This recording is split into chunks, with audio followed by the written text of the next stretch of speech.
Les nouvelles exigences de la norme ITIE, l'environnement est enfin considéré comme important. Le genre, on en parle désormais dans toutes les organisations. À quoi ou à qui fait-on allusion quand on parle de genre? Le caractère obligatoire de la publication des contrats, ses avantages et ses limites, la divulgation des bénéficiaires effectifs, les flux financiers illicites. Entretien sur toutes ces questions avec Karim Lourimi. Il est expert comptable associé au cabinet BDO en Tunisie, entre autres intervenants. Ecorex, c'est tout de suite.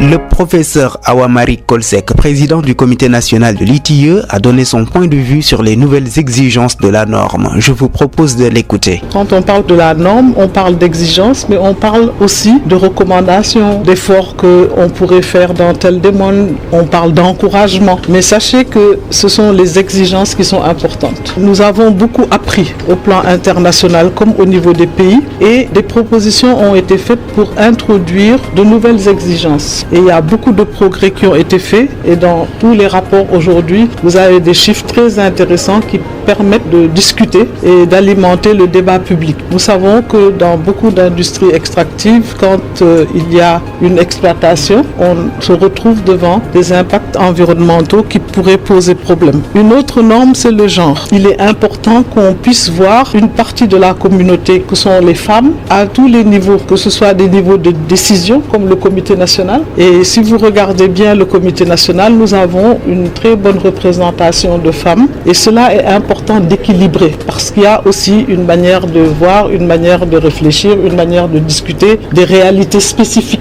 Mais également, quand on parle du contenu local, que les bonnes choses qui se passeraient, les femmes ne doivent pas être laissées pour compte. L'entretien dans Ecorex. Karim Lourimi, bonjour. Bonjour. Vous êtes expert comptable associé au cabinet BDO Tunisie. Vous avez présenté les nouvelles exigences de l'ITIE au groupe multipartite du comité national ITIE Sénégal. Il y a parmi ces nouvelles exigences l'aspect environnemental. Pourquoi attend-on 2019 pour en parler sérieusement dans l'ITIE? Alors, c'est une bonne question. L'aspect environnemental n'a été soulevé que en 2019 avec la version, donc la nouvelle donc de la norme qui a été approuvée en juin à Paris. Bien entendu, la norme ensuite elle a évolué pour couvrir toute la chaîne de valeur du secteur extractif parce que on recherche plus uniquement les revenus, mais on cherche aussi l'impact. C'est à partir effectivement 2013 que la norme a vraiment couvert l'ensemble donc de la chaîne de valeur et donc il y avait beaucoup d'aspects qui ont été introduits en 2013, qui ont été complétés en 2016. Maintenant, l'environnement, c'est à l'ordre du jour à l'échelle maintenant mondiale. Donc, il y a une prise de conscience, il y a bien entendu une pression de la part donc de la société civile, même au niveau donc de l'ITIE international, qui a fait que effectivement l'aspect environnemental est introduit dans la version 2019 de la norme. Est-ce que l'ITIE a subi la même pression par les femmes, notamment, puisqu'on a constaté qu'il y a cette nouvelle exigence aussi qui est liée au genre, qui est introduite en 2019. Est-ce que l'ITIE a subi la même pression que pour l'environnement? Alors, il faut comprendre que l'ITIE, l'initiative, son originalité, c'est effectivement qu'elle est pilotée par un comité multipartite, où il y a la société civile, il y a les entreprises, il y a l'État, que ce soit au niveau des pays membres, mais aussi au niveau du conseil d'administration de l'ITIE international. Donc, il faut savoir que l'évolution donc de la norme, elle dépend aussi donc de la pression donc de débat qui se fait au niveau des comités des différents pays d'abord et au niveau du conseil d'administration de l'ITIE international. C'est une norme qui doit être dynamique, donc qui doit prendre en compte les évolutions réalisées par certains pays, les avancées de certains pays, mais aussi effectivement les besoins exprimés par une catégorie donc de la population qui, certes, dans la pratique, notamment dans le secteur minier, qui est la plus effectivement touchée donc par le secteur extractif, qui sont les femmes. Les problématiques de la femme dans le secteur extractif, les besoins de la femme en termes d'information, donc tout ça au centre du débat. Karim, nous allons voir, vous allez rester avec nous, nous allons voir que les femmes qui sont là au Sénégal particulièrement, qui sont regroupées au sein de Women in Mining, comment ces femmes-là ont accueilli cette nouvelle exigence de l'ITIE liée au genre? Madame Ndiaye Aïda Diop, présidente de Women in Mining Sénégal. La prise en compte de l'aspect genre en tant que présidente de Women in Mining, qui est une association qui regroupe les femmes qui travaillent dans le secteur extractif. Nous ne pouvons qu'être fiers de cette nouvelle exigence parce qu'ayant toujours porté le plaidoyer pour une meilleure représentativité des femmes dans le secteur et aussi dans les instances de gouvernance. Et autre chose aussi, par notre vision participative et inclusive, nous n'allons pas aussi exclure toutes les autres organisations de femmes, même si elles ne sont pas directement dans le secteur. On va essayer de maximiser les forces pour pouvoir promouvoir le leadership féminin dans le secteur et surtout l'accès des femmes aux postes de responsabilité, tenant compte aussi des impacts des projets sur les femmes communautaires. Merci Aïda Diop, présidente de WIM Sénégal. La suite de l'entretien dans Ecorex. Nous sommes toujours avec Karim Lourimi. Vous êtes expert comptable associé au cabinet BDIE en Tunisie. La divulgation de l'identité des propriétaires réels va être effective en 2020. Pourquoi la divulgation justement de la propriété réelle? Effectivement, cette problématique de bénéficiaires effectifs, ça part d'un principe simple. Donc ici au Sénégal, on sait que c'est les citoyens effectivement qui sont propriétaires donc des ressources naturelles. Et c'est normal pour les citoyens justement de connaître les bénéficiaires effectifs des sociétés qui effectivement demandent donc des permis ou qui exploitent ces ressources naturelles. Donc ça c'est, je pense, un droit effectivement à l'information. C'est normal de connaître effectivement celui qui exploite mes ressources. Ça c'est la première chose. Donc il faut comprendre aussi que la propriété réelle a été introduite depuis 2013 par la norme sous forme donc de recommandation au pays effectivement donc de divulguer donc les bénéficiaires effectifs. Il y a eu une étude pilote autour de ça aussi.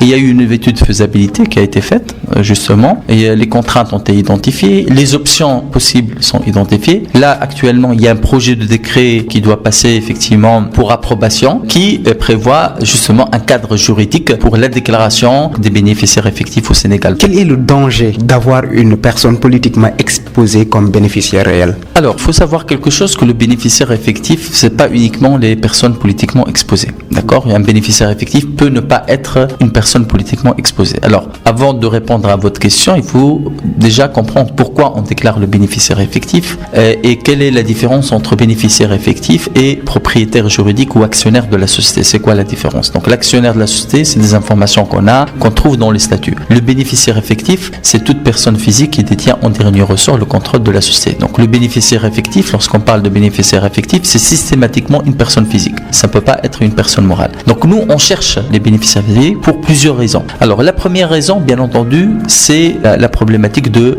blanchiment d'argent et de lutte contre le terrorisme. Et d'ailleurs, cette notion de propriété effective, elle était introduite déjà par les règles de l'UEMOA, mais aussi la loi contre le blanchiment, où elle requiert à certains opérateurs effectivement privés et publics de tenir donc des registres privés sur les bénéficiaires effectifs de leurs clients. Karim, la publication des contrats deviendra obligatoire. Cette exigence a ses forces et ses faiblesses. Écoutons les réserves émises par El Hadji Diallo de Forteza. Forteza qui exploite du gaz naturel à Gadiaga, c'est au Sénégal. Il est également le représentant des compagnies pétrolières dans le comité national ITIE. Il y a des avantages au niveau transparence parce que ces contrats seront publiés. Les parties prenantes pourront suivre les obligations par rapport à ces contrats. Est-ce que ces obligations-là ont été effectuées ou pas? Mais l'autre problème au niveau économique, par exemple, avec la publication des contrats, parce que la publication doit être encadrée. Si on publie les contrats, par exemple, il y a ce qu'on appelle les données techniques, mais ça peut impacter au niveau des entreprises avec la concurrence, raison pour laquelle la publication doit être encadrée. Autre chose également, par rapport à la publication des contrats, la publication des contrats réduit la marge de manœuvre de l'État. Quand on publie les contrats d'une entreprise X,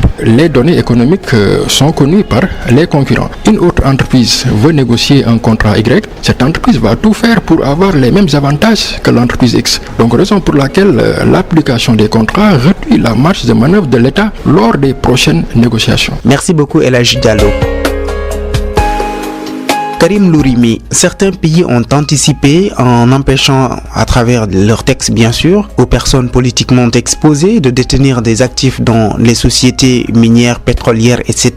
La déclaration des bénéficiaires effectifs suffit-elle à identifier ces personnes? On trouve dans certains textes effectivement l'interdiction à certaines personnes justement dans le ministère de tutelle notamment mines et pétrole, donc ils ont l'interdiction donc peut-être de détenir des actifs dans le secteur pétrolier. Alors, Bien entendu, là, il y a toujours, si on n'a pas le dispositif de bénéficiaire effectif, on peut détourner ça en se cachant derrière d'autres sociétés ou derrière d'autres personnes. Alors, la déclaration de bénéficiaire effectif permet d'identifier effectivement ces personnes-là. Il y a l'autre aspect qui est important, très important même, qui est les prix de transfert. Les prix de transfert qui sont à la source donc de 80% de l'évasion fiscale dans les pays riches en ressources naturelles. Alors, le bénéficiaire effectif permet d'identifier les dépendances éventuelles entre les différentes sociétés, c'est-à-dire le société extractif avec les acheteurs, avec ses sous-traitants, parce que généralement, la manipulation des prix de transfert entre ces différents opérateurs s'effectue dans le cadre d'un même groupe et donc dans le cadre de mêmes sociétés qui appartiennent au même bénéficiaire effectif. La manipulation des prix de transfert reste une ruse, une sorte d'issue où les personnes politiquement exposées, qui sont actionnaires bien sûr dans une société, peuvent passer pour échapper à ce contrôle, n'est-ce pas? Alors la notion donc d'actionnaire ne permet pas d'identifier ou de connaître ça. Des fois on a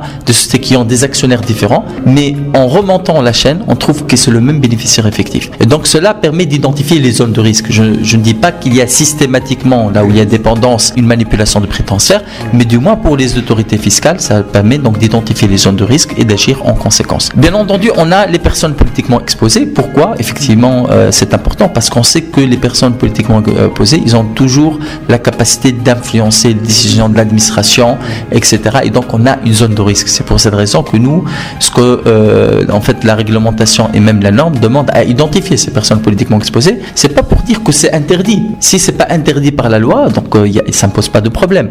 Mais c'est justement pour voir si effectivement il y a un risque éventuel ou pas. C'est ça en fait le cadre un peu donc de la divulgation donc des bénéficiaires effectifs. Merci beaucoup Monsieur Karim Lourimi. C'était un plaisir, merci. Vous êtes expert comptable associé au cabinet BDO en Tunisie. Vous avez présenté les nouvelles exigences de l'ITIE au groupe multipartite du Comité national ITIE Sénégal. Merci d'avoir été avec nous ce matin. Vous pouvez réécouter cette émission sur rfm.sn. Ecorex, c'est fini. Merci de l'avoir suivi. À samedi prochain pour un nouveau regard sur nos ressources extractives.